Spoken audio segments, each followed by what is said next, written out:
Hi everyone, welcome to my channel where I talk generally about legal issues you can encounter in your everyday life and insider tips on how to deal with them. This is one of a series of videos I'll be presenting on buying a property from the perspective of the purchaser, setting out small-ish chunks of the legal process involved, which is also known as conveyancing. Today, I'm going to talk about how to determine the purchase price before you enter into a contract to purchase property in New South Wales. A quick disclaimer that my videos are general and informational in nature only.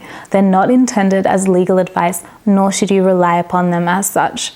Please see the full disclaimer in the description box below. Now, you've found a property you're interested in.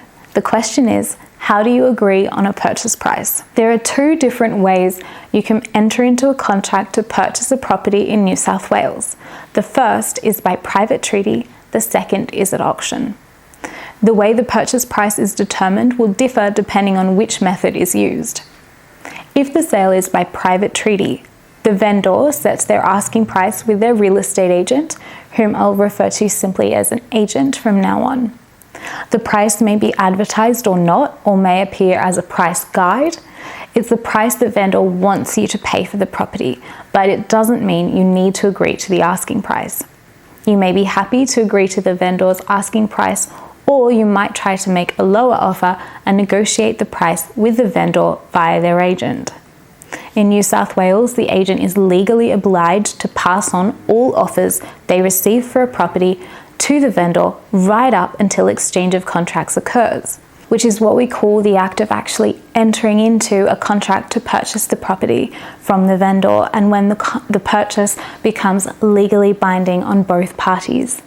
Check out my video on what is exchange for more details on that topic. The only time the agent does not need to pass on the offer is when the vendor has specifically instructed them not to in writing, such as not to bother them with offers under a certain price.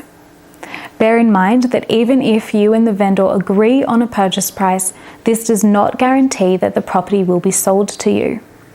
Up until contracts are exchanged, the vendor is free to sell the property to anyone else, and if that happens, it's called gazumping.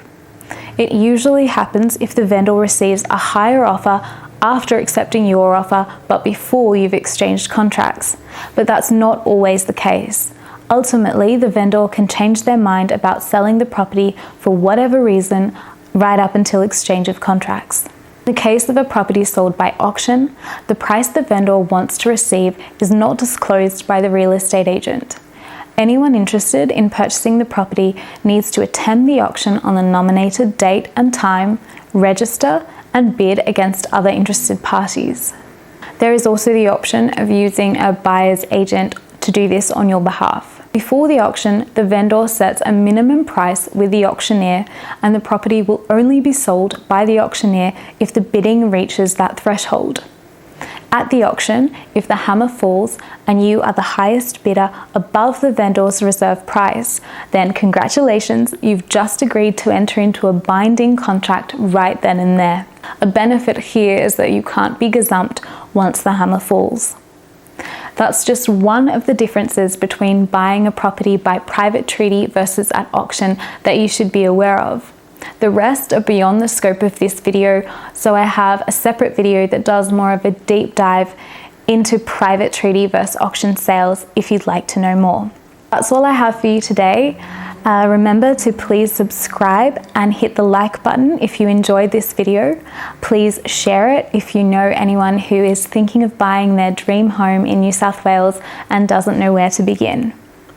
If you'd like to make an appointment to engage my services, please follow the link in the description box to contact me.